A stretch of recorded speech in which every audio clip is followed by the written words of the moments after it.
বলিমারকে গুল্লু প্রথম বল চমৎকার ট্রাই বল যাবে কিন্তু পয়েন্টের উপর দিয়ে মাঠের বাইরে gets off the mark first run on the board going second ball it's a great comeback nothing wrong with this dot ball প্রথম বলে বাউন্ডারি এক্ষেত্রে কিন্তু ডট পরবর্তী আক্রমণ চমৎকার শট এবং চমৎকার fielding all round good cricket consecutive to dot balls and as well pressure to the batter এক্ষেত্রে টুকায় চমৎকার শট এবং বল যাবে সীমানার উপরে 4টি রানের জন্য টুকায় দেখতে ছোটখাটো হলেও কিন্তু অবশ্যই স্টাইলের পথটা প্রশস্ত করতে হলে বলতে বলতে পরবর্তী আক্রমণ এবং আবার একটি বাউন্ডারি বিট করেছেন পয়েন্ট অঞ্চলের ফিল্ডার্সকে বিনা উইকেটে পরবর্তী আক্রমণ সুইপ করেছেন হিলসম্যান Wilson so great comebacks dot ball to end the over এক ওভার শেষ 12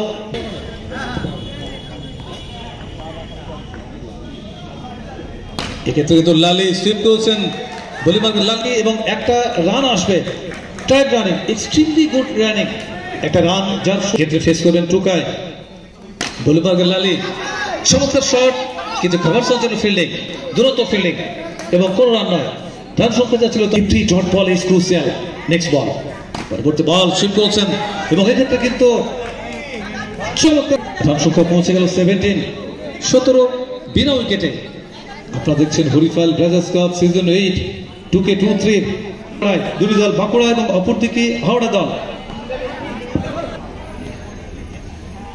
পরবর্তী আক্রমণ এক্ষেত্রে কিন্তু কানেকশন হয়নি একটু উপরে দিয়েছিলেন এবং এখান থেকে কিন্তু চমৎকার লেগটা অ্যাচিভ করেছেন dot ball nothing from it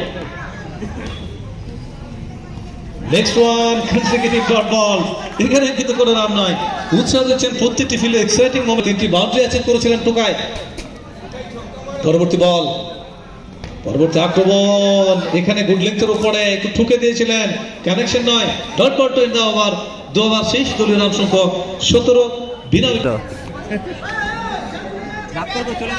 বলিমার্কে introduce হয়েছেন গুল্লু গুল্লুকে দায়িত্ব নিতে হবে অর্থাৎ এখানে কিন্তু ডট বল অ্যাচিভ করতে হবে ম্যাচে ফিরতে হলে প্রথম বল এবং সেখান থেকে রিভার্সে খেলেছিলেন এবং কোনো পরবর্তী আক্রমণ এখানে কিন্তু কানেকশন না রূপম এখানে কিন্তু বড় শট অ্যাচিভ করতে হবে এই স্কোরকে কমপক্ষে সচল রাখতে হবে টাচ করতে হলে 56 এবং এখানেও কিন্তু ডট বল ব্লকে বল এলিভেশন নেই বড় শটে যাওয়ার কোনো প্রশ্নই আসে না দুরন্ত বলে করেছিলেন লালি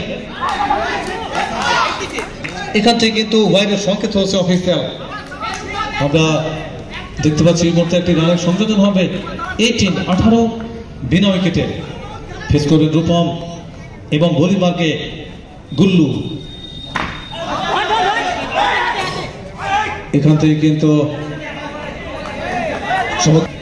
ফেস করবেন রূপম পরবর্তী আক্রমণ এখানেও কিন্তু বিট হয়ে গেলেন এখানেও বড় শট এলো না অর্থাৎ এই মুহূর্তে বাঁকুড়ার ড্রেসিং রুমে ধীরে ধীরে কিন্তু চাপ আসবে অবশ্যই একটা বাড়তি চাপ অনুভব করবেন এবং এই মুহূর্তে সেই চাপ যে কথা বলছিলাম এবং আউট বলতে বলতে first down first wicket 3 ওভার্স remaining 38 run প্রয়োজন 18 বল থেকে অনেকটা বাইরে ওয়াইডের সংকেত হবে শুড বি ওয়াইড স্কোরকে 18 বল থেকে 37 রান করতে হবে এখান থেকে জয়লাভ করতে হলে এবং বলতে বলতে প্রথম বল এবং 4টি run boundary start with the boundary পরবর্তী আক্রমণ নিয়ে তো এখানে কিন্তু dot ball every dot ball is crucial কারণ বড় শটে যেতে হবে খুব বেশি সময় নেই আপনাদের থ্রো বা রিমেনিং তো সেক্ষেত্রে কিন্তু ব্যাটারদের বড় শট মাছ নিডেড তো ফেস করবেন এই মুহূর্তে টুকায় সেট ব্যাটার রয়েছেন এবং অপরদিকে সৌগত বলিমার্কে কালু পরবর্তী বল এবং অনেকটা উপর দিয়েছিলেন এবং এখান থেকে কিন্তু কানেকশন হয়নি একটা লাইভ খেলেছিলেন তো সেখান থেকে কিন্তু কোনো big hit and it is straight to the man finds a fielder second on এবং এক্ষেত্রে নো বলের সংকেত হয়েছে তো নোভারের সঙ্গে পরবর্তী আক্রমণ এবং এখানে কানেকশন হয়নি। ফুল অফ লেন্থ বল এবং ডট বলের সঙ্গেই কিন্তু আমরা দেখতে পাচ্ছি ধীরে ধীরে কিন্তু চাপ অনুভব করছেন টুকাই এবং অপরদিকে সৌগতা। কালু এখানে কিন্তু রিয়াক্ট করলেন না, বল যাবে পয়েন্টের উপর দিয়ে মাঠের বাইরে এবং 4টি রান।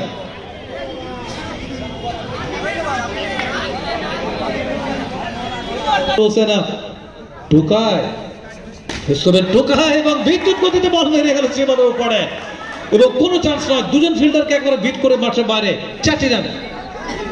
ওভারের পঞ্চম বল, এক্ষেত্রে কিন্তু আরো একটি বল রয়েছে। ওভারের শেষ বলটি আপনারা দেখবেন এই মুহূর্তে বল অফ দ্য ওভার। ওভারের শেষ বল, এক্ষেত্রেও কিন্তু রিয়াক্ট করলেন না, back to back boundary to end the over, boundary to finish the over. 4 gone 37 forward. বলিমার্গের লালি প্রথম বল যাবে সীমানার উপরে। 4 রাউন্ডে শুরু হবে ওভারের প্রথম বল থেকে বাউন্ডারি।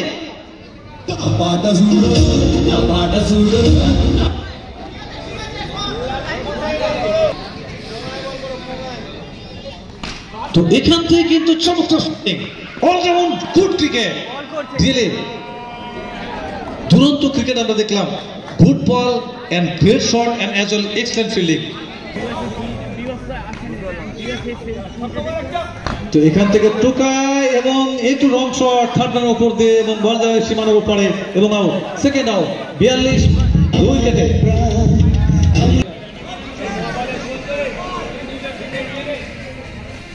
from 9 এবং সেখান থেকে কিন্তু একটা এক্সেলেন্ট রানিং। তো এক্ষেত্রে কিন্তু আবারও কিন্তু ডট বল, অর্থাৎ every dot ball is crucial. কোন দল বাজিমাত করবে একটু কিন্তু এটা কিন্তু আমাদের দেখতে হবে। অত্যন্ত crucial moment, every dot ball is crucial. Saugata এখানে ডট হয়েছে, অর্থাৎ ধীরে ধীরে কিন্তু চাপ অবশ্যই ড্রেসিং রুমের দিকে। 43 2 উইকেটে এবং এই তো ভাইটাল ওভার। প্রথম বল ওয়াইডের সংকেত হয়েছে, তো 6 বল থেকে প্রয়োজন এই মুহূর্তে কিন্তু 12। ইকুয়েশন বলছে 6 বল রিমেনিং, নিড টু উইন 12। দল এখান থেকে জয় পেতে পারে। প্রথম বল ফুচু, এখানে কিন্তু দুরন্ত ফিল্ডিং, নিঃসন্দেহে কিন্তু 4 রান সেভ করেছে। Great stopping from Gautam.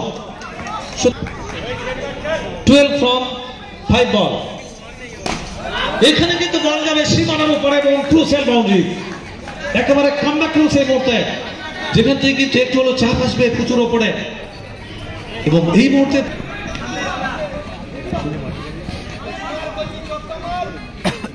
বিশাল পরবর্তী বল এবং এখানে কিন্তু অত্যন্ত রানিং বৃদ্ধ উইকেটে আরো তৎপর একটা ক্রুশিয়াল রানিং দেখলাম, এভরি উইকেটটা পেয়ে যাবে। 3 বল প্রয়োজন 7। এখান থেকে একটা মাত্র রান এসছে, বড় শটের প্রয়োজন, মাসমিনের বাউন্ডারি। 6 উইকেট ফ্রম 2 বলস, 2 বল প্রয়োজন 6 এবং এখানে কিন্তু দেখতে হবে একটা সিগন্যাল কি হয়, একটা রান এসছে। তো শেষ বল থেকে 5 রান প্রয়োজন, অর্থাৎ একটি বাউন্ডারি এলে কিন্তু ম্যাচ কিন্তু সেখানে কিন্তু স্কোর লেভেল হবে, অর্থাৎ ম্যাচ টাই হবে। Most vital ball and final ball of the inning. 1 ball থেকে জয়ের লক্ষ্যে পৌঁছতে হলে 5 এবং ম্যাচ টাই করতে হলে প্রয়োজন boundary. Final ball of the inning এবং এখান থেকে কিন্তু দুরন্ত জয় যেটাকে বলবো, একেবারে কম্প্রিহেনসিভ ভিক্টরি ফর হাওড়া দল। চতুর্থ দল হিসেবে হাওড়া দল তারা কিন্তু সেমিফাইনাল টিকিটটা পেয়ে গেল।